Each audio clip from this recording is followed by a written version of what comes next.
a pretty interesting and in some ways similar period of time when monopolies, which we thought were a thing of the past, seem to be slowly coming back. And the power of money associated with those monopolies is huge.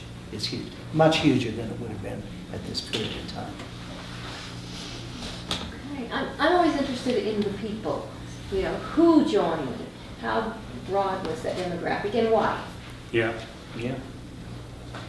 Well, the people that joined the Socialist Party in Utah looked a lot like the people that joined the Socialist Party elsewhere.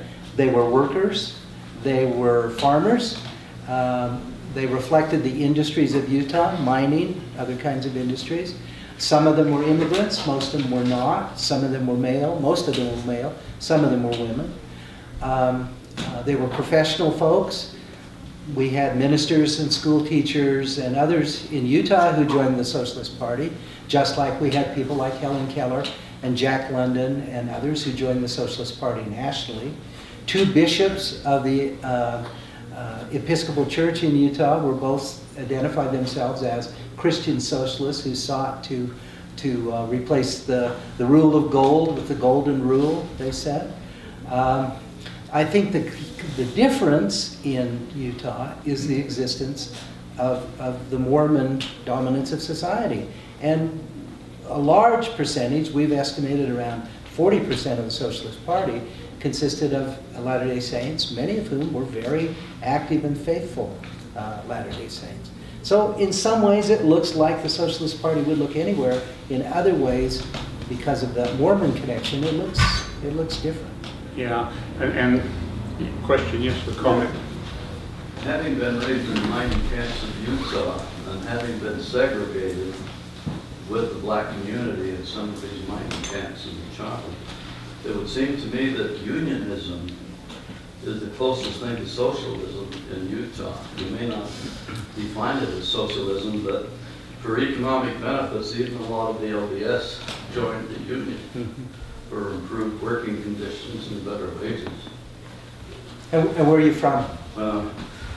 I live here in Sugar House, but I was raised in Dividend, where the Mexican families were not allowed to live in town, which is near Eureka. And then my father went to the coal mines in Carbon County in 1944, so I graduated from Carbon High School, which was the most diverse part of Utah that I had known because of the mines and the unions, the Greeks, the Italians preceded us. These are Europeans, if you will. My family is from there too. We refer to it as God's country. Amen. Well, actually, my family on my mother's side from Carbon County, she had 5 brothers. They all worked in the coal mines around, and they all died of black lung or some. Well, the point I was trying to make is I don't think we would have been allowed into the community had it not been for organized labor. Yeah, you know, that's interesting. What I was thinking about is that, you know, the philosophy of labor, unionism, philosophy of the party, and simplistic, but was we can do more together than we can do alone. What is it we want to try to do together? Okay. Well, it brought the LDS together with the Greeks, the Italians, the other non-LDS. Yeah, that's very interesting. Yeah, I mean, my uncles down in Carbon County were all, well, they were LDS. Sometimes they were more or less active throughout their lives, but you know, yeah, they had that background, and they were strong union people, and they felt like that made a difference. What I was going to say about that is that during this period of time also in Utah, the early 20th century, there was a strong connection between at least parts of the labor movement and the Socialist Party. So on 3 occasions in 1910, 11, 12, and 13, the Utah State Federation of Labor officially endorsed the Socialist Party and called upon all labor union members in Utah to work for the advancement of socialism, specifically through the Socialist Party. The Socialist Party, in turn, would support labor unions in a variety of ways. They hold fundraisers for them. They support them during strikes. They hold marches on their behalf. So during this period of time, there really was that close connection. And in fact, sir, when we moved to Salt Lake City from Carson County, I came up to the university on a military scholarship. I should have gotten the scholarship from my high school, but we didn't get it from the locals. We got it through the military, thank goodness. But we were not allowed to buy a home in Sugar House at that time. The real estate people had us in Central City, which is where we bought our first home. Yeah, those restrictive covenants, they were widespread, very common throughout Utah at that time. Well, Lisa, you're probably talking about the 40s or 50s maybe? Yeah. See, I'm aware of those. I grew up in Salt Lake City in an area called Sugar House, Highland Park. I grew up in Highland Park. And that was developed beginning in about 1910. And that was marketed as a white-only subdivision where you could... and because it was white only, you could be sure that you would have good neighbors. And I've got newspapers averaged in the 40s and 50s into the 60s. Exactly. Polly. So what of the connection with the Wobblies? Was the Socialist Party supportive of Wobblies, or were they too far out there? Well, that gets complicated, doesn't it, John? Yes, it does. I guess the answer is yes and no. Socialist Party believed that the cooperative Commonwealth would come through the ballot box. The IWW believed that workers at the point of production would bring about building in the shell of the old a new world. And so in some ways, they're fundamentally different approaches. Having said that, because solidarity is getting the gang together, in many ways they work together to support common goals. It becomes kind of complicated during the period of time of the Joe Hill case, when all radicals, and some others, but all radicals in Utah, regardless of their approach to bringing about change, will come together to oppose the execution of Joe Hill. And so, at one point, the left wing of the Socialist Party had a lot of members of the IWW, and they were kind of pushed out. And so it is, as John said, a very complicated relationship. Yeah, but an example, it is. And so, they would, there were instances of cooperation, there were instances of antagonism. But an example, local example of cooperation is also something we address here. And in one of those articles Marianne mentioned, between about 1910 and 1913, a series of what we call free speech fights went on in Salt Lake and other cities where socialists and Wobblies and other radicals and other groups felt, but specifically radicals, felt it was really important to speak on a regular basis in public spaces, on street corners, in Liberty Park, et cetera, and so they began to do that regularly between about 1900 and 1905 and 1912 or 15. Socialist Party was holding a regular meeting every Sunday afternoon in Liberty Park for an hour or two, bringing in local speakers and national speakers. They were speaking on downtown street corners. The main downtown street corner where that occurred was Main Street and 2nd South.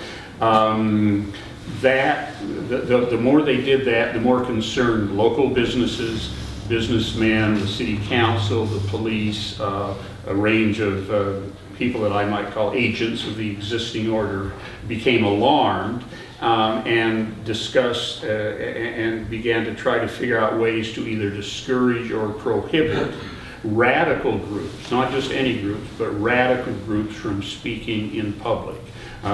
What they tended to argue is that, yes, free speech exists, but do people have a right to express radical, unpatriotic, and therefore dangerous ideas? And their answer was no.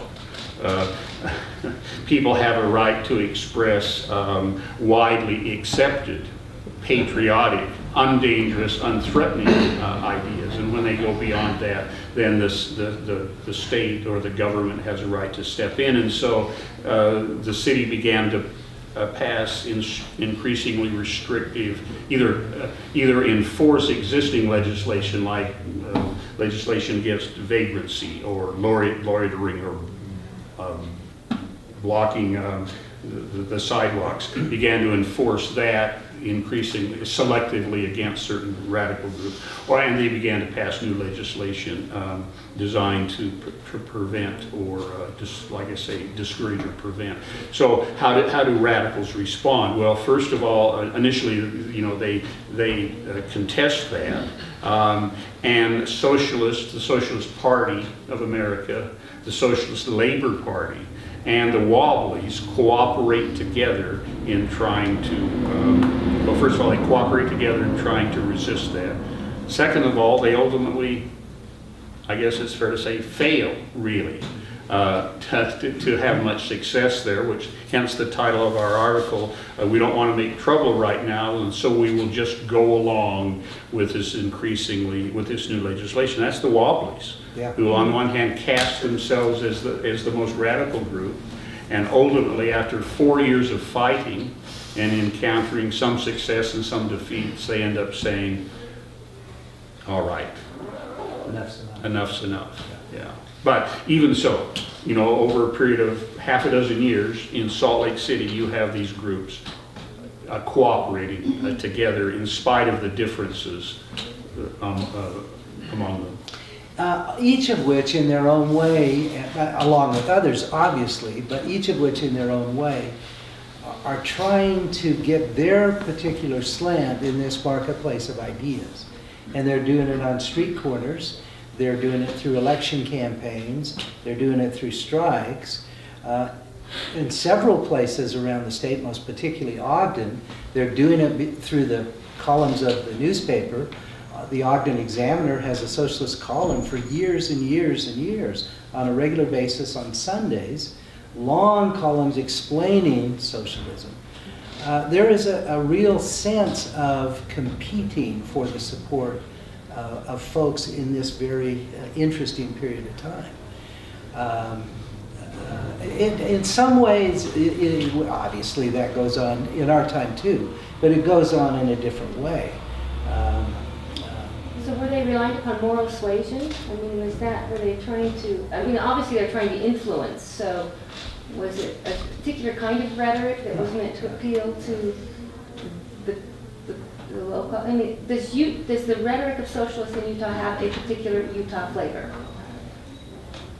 Well, I think what we say is, I'm going to say a couple of things and then get to that. One thing that strikes us that I always want to point out, and that's why the book is so long, is how much was going on during this period of time. That is how much the socialists, particularly the Socialist Party of America, were doing. I mean, they were a presence. They were a visible, pervasive presence that really you could not ignore. Whether you agreed or not, you had you had to be aware and you had to take them seriously. So as John said, they're publishing newspapers. At one time